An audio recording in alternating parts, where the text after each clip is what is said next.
Welcome back, Arbor League, and hope everyone is having a fantastic day. And today in this video, we make Veteran.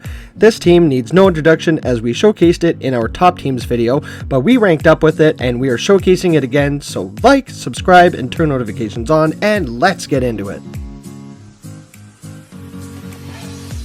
Now this set was not the battles that won me Vet, however this was the following set.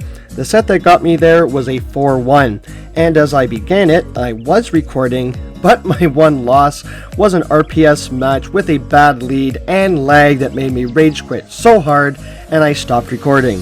So I took a 5er, and then I did the rest of the battles without recording, and then made Vet. So maybe it's the pressure, I don't know, but we did it, and now we're Legends of Ace. So we're not going to talk too much about this team because we talked about it last time. So take this time to talk about the worst leads for this team and how to deal with them. So mainly going to be water leads are bad for this team, but I'm using Thunderbolt Miltank as the hard counter. So we're swapping Lickilicki in case of a water lead. Sometimes the opponent will stay in for a bit and then either send out their rollout user or a fighter.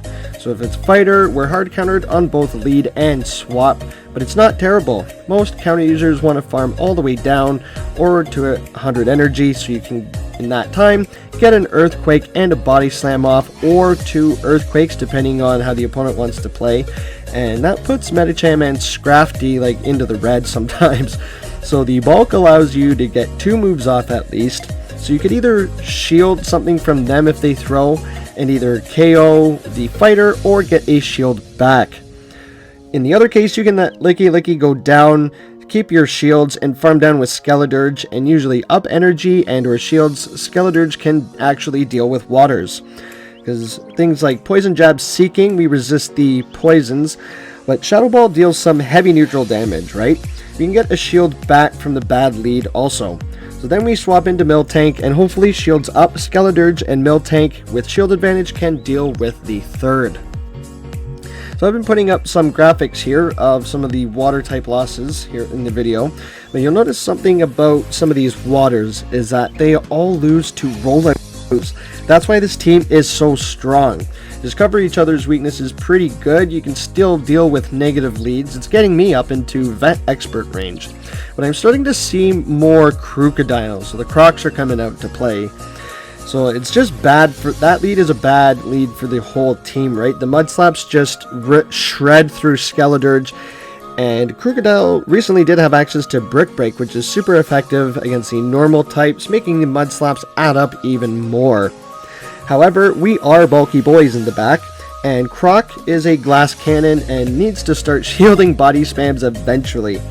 So usually they stay in because it's still a bad lead, bad swap, but if they do swap out though, it's usually something that our Gator Walls does okay against, right? Rock, paper, scissors, just how it works.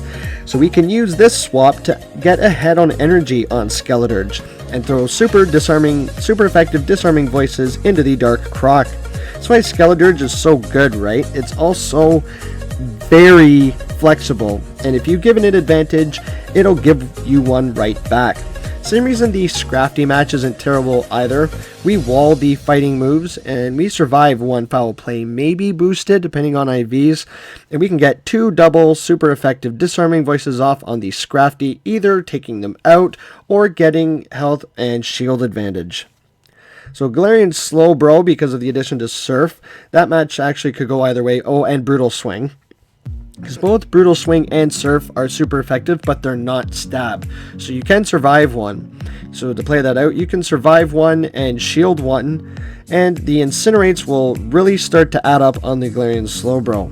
So you can bait the Disarming Voice and then dip, or you could nuke and dip, because they'll definitely going to be shielding a super effective Shadow Ball. So if they don't swap, that kind of tells me that you might need Skeledirge for later for their backline. Another bad lead would be rollout users or my cargo. Again, you just swap to Lickilicki, usually Miltank. I use Lickilicki for the hard counters of my cargo there. But you see, we were able to deal with the Medicham there, getting a bunch of farm, some neutral damage off on the Miltank. It's still bad, the switch clock is not up yet. So I think I shield this one, but they bait with the double resisted body slam, and I was anticipating a catch, so I Shadow Ball for no reason, but they end up shielding as well. Gonna let the double resisted body slam go through. We get taken out by that rollout. I couldn't switch in time, so now we're gonna have to take a body slam on Lickilicki, but we actually get thunderbolted. So we build up to 2 body slams here, and I actually should have thrown 1 rollout sooner, because now we're going to have to take another body slam on the Miltank, and we're getting pretty low here, and it was CMP tie that Lickilicki actually wins. Niantic, fix your game. I shouldn't have had to take that, because now there's a Skeledirge. Hopefully they think we've got Shadow Ball or Earthquake, and they shield. Can we get to the Earthquake in time before we get incinerated down? But the opponent actually makes a mistake here. They should have actually incinerated here. As you can see, that second incinerated would have KO'd. So they should have farmed all the way down, but they let us get an Earthquake off, which KOs, and Lickilicki takes that match. So you could also run, this opponent's lagging here, but yeah, you could also run Talonflame or Alola Mola. Again, can't say the name right, but you know what I'm talking about. For the Crocodile leads too. This these Pokemon give the team the same rating back, and it operates very similar. You just swap on a bad lead. We've got Electrode here. We're lagging massively as well, but we still get to that neutral Earthquake. The grass resists, but it's still going to hit like a truck. Electrode. I think we're lagging. Are we lagging here? So yeah, I just throw my body slam because I don't think they were moving here, but I was getting this spinning ball of death. Still able to get that body slam off, take switch without a shield as our Lickilicki comes back in. So I think, yeah, I don't know if it's the cheating going on, like people try to lag your game out. I mean, this benefits no one, right? Because you both take a loss. So trying to not top left out of that game, so we take a loss, but so does the opponent, I hope. So we got a good lead here up against the Charmer, and they respond with a rollout user, and we've got Lickilicki. Again, because it's number 1, it's slightly higher attack than Miltank. I guess that match is like IV dependent. If they have a high attack Miltank, they might win CMP over Lickilicki, but we get an Earthquake off that they let go, and that does a lot of damage. Their Thunderbolt's still not going to do that much damage to us, but it's getting us pretty low. So we're going to throw this bot here just to get rid of them, or a shield, which they do. And I think we can make our next one. We outbulk the Miltank, and they'll either have to use their second shield, yeah, if they do not want to lose switch. This is actually not too bad. I mean, the rollouts kind of hurt. The Thunderbolt's neutral damage, but we're able to leave with us a Disarming Voice and a Shadow Ball. So we have a Lickilicki that comes back in, shield us. So I think I'm going to throw both of these. Yeah, because they can't throw the double resisted body slam, and they're just getting to like Shadow Ball, Earthquake range. So we swap into the Miltank, and they respond with the Charmer. And yeah, this game is pretty much over. We don't have to shield anything coming from the Wiggly either. We just chip this away. Leave some health maybe for the Skeledirge to farm down so that we have another Disarming Voice for the Lickilicki. They debuff us, which is better for us because now this Thunderbolt does not KO, but we still able to farm down the Wigglytuff and Simul Swap as they come back in, shield up the potential Earthquake. Oh, was the Shadow Ball, but too bad. We get to the Disarming Voice, and the opponent sees the writing on the wall, and concedes that match for us, getting us our 5-0 in this set. So getting up a little bit, yeah, I had the ELO up on the screen, getting up to 2562, getting up to Veteran. So getting Veteran with Skeledirge was still so much fun, still a very strong team, able to overcome negative leads as we've seen, ranking up to Veteran pre-Community Day. Also a perfect time to talk about Community Day, because we are getting Fuecoco for the next starter Community Day on March 8th. Being Fire, we're going to get Blast Burn, costing 50 energy for 100 damage. Incinerate counts for Blast Burn are alternating 3 2s, straight 3s for Shadow Ball, and 3 2-2-2 for Disarming Voice. Blast Burn melts anything in its way. However, I still think you need the coverage moves. Because basically, you lose coverage for one thing and gain it for another, right? Because Incinerate is still so powerful. You can still spam out the neutral Disarming Voices, but Shadow Ball hits a lot of the meta for neutral, right? Especially waters and ground. So having that coverage allows you to flip those bad matches. This results in winning already dominant matches more and losing already bad matches more if you have Blast Burn. So it's not a terrible, in my honest, unpopular opinion though, it's a side grade. So it's good to have a few legacy Skeledirge in the arsenal for, say, niche cups, so it still might come in handy. Also, don't forget the raids after Community Day that, after defeated, will spawn more Calm Day pokes after hours, where your shiny, better IV chances are extended. And evolving to get the move still lasts for the remainder of the day until 11:59 PM your time. Another day to grind that dust, XP, shinies, walk off some eggs, or just hang out and raid with friends. Granted, these research tasks do increase your chances of encountering a shiny, despite them being all around you. These are guaranteed catches that are in your bag from the research tasks that might be shiny, or a hundo, or hopefully both. And again, there will be a special research ticket available in the in-game shop. More tickets, more money, but the rewards include a premium battle pass, a rare candy XL, and additional encounters with Fuecoco, and 3 encounters with additional encounters with Fuecoco, and 3 encounters with Fuecoco that have special backgrounds. So we're just going to quickly go over some of Skeledirge's stats here involving Blast Burn. So right now I've still got it set on Incinerate, Shadow Ball, Disarming Voice in the zeros. And we're going to battle, for instance, the Great League. So we've got an average battle rating of 477, which is about average, but got listed here the worst matchups here. We've got obviously all the waters, all the grounds, all the rocks, dark, normal types, Clodsire, Stunfisk, things that outbulk it, things that are super effective against it, right? Things that it resists up until Talonflame. Even look, Azumarill is a positive matchup for it. In case of Ice Beam Play Rough, the bubbles will start to add up, but the Shadow Balls hit so hard, right? Unless this Azumarill is running Hydro Pump, that is not a bad match. Even things like Dugong.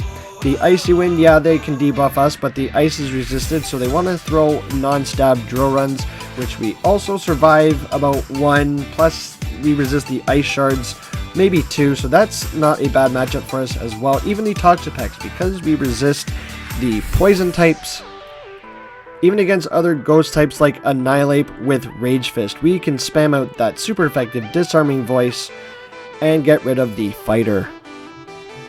We're going to go for the ones here versus the Great League.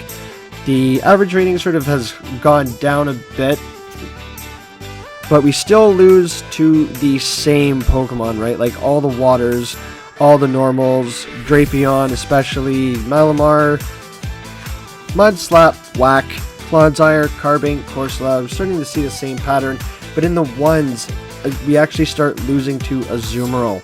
So that's kind of interesting. And even Primeape, right? We resist that Gruddy Chop, but it gets to Rage Fist so quick, and it keeps boosting its attack, doing more and more damage.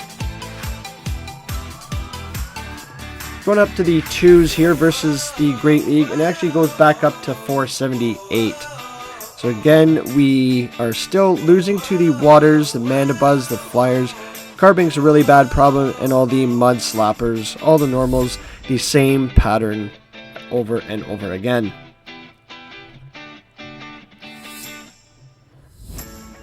But for all 10 that are purple here, we're not going to go over all of the shield scenarios, but we're going to start testing out the moves here. So we're going to keep Disarming Voice as the bait move, and I think we're going to have to go other here. Type in the move of Blast Burn, because it has not been added yet. And we're going to go with zeros on the Great League. You can test this out yourself, but just for all 10 that are purple, we're going to see that the rating actually goes up with Blast Burn here. Obviously, like, we win the good matches here, but we still lose against all the waters. Still Mudslap, Whack, Carbink, Gastrodon, Marowak, Mandibuzz, Clodsire. So the losses don't really But we got the Dark Malamar here goes up. So having Blast Burn actually benefits it in taking care of things that are neutral against it. So we don't have Shadow Ball, right? So we start winning actually against some of the normals like Dunsparce, Lickilicki, Diggersby, and dark types like Malamar. Even Talonflame. The range starts going down.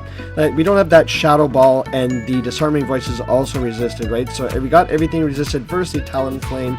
So even with Flame Charge Fly, Talon can beat us. And especially with Toxapex, right? Because Toxapex is poison water.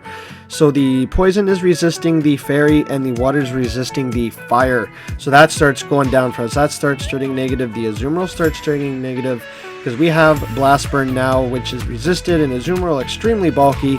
So we start losing against some of the Pokemon that are around the midsection. So, but that's pretty important because Azumarill is a pretty common Pokemon, so you don't want to be losing against that. We're going to switch these around here. We're going to do Blast Burn with Shadow Ball. We'll see if that returns a similar rating. It actually jacks up to 508. So Blast Burn Shadow Ball apparently looks promising here. So we've got Bibarel here still resisting absolutely everything, right? The normal water. We got Ghost and Fire on us. We don't have that Disarming Voice, so Bibarel is our biggest problem here. Still all the water types, obviously. The Carbink, the Mandibuzz, Clodsire, Stunfisk, the Licky, the normal types. Again, we have Shadow Ball, so now we have Double Nuke. So we start losing to the normals again, right? I guess it's all in the meta, like what you're seeing a lot. So you can adjust the moveset depending on what you're seeing, and that goes without saying for anything, right? We jack back up here with the waters because we have Shadow Ball. We start winning Azumarill matches and Dugong matches again, which is pretty good. And we start winning Toxapex matches and Drapion matches again because of that Blast Burn. So those matches were just in the zeros, just giving you guys an idea of how the stats affect the Pokemon with the new additional move of Blast Burn. If you're enjoying the content, don't forget to like, subscribe, and turn notifications on because there will be much more Pokemon Go content to come. Actions like subscribing, liking, commenting, and sharing go a long way to boost my videos into the algorithm and notifies you when I upload a new video.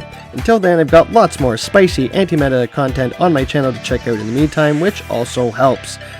But that's all I've got for today, guys. Thank you again so much for watching and supporting the channel. I really do appreciate it. But until next time, keep your sticks on the ice. I've been ArborAndy, and I'll see you buds in the next one.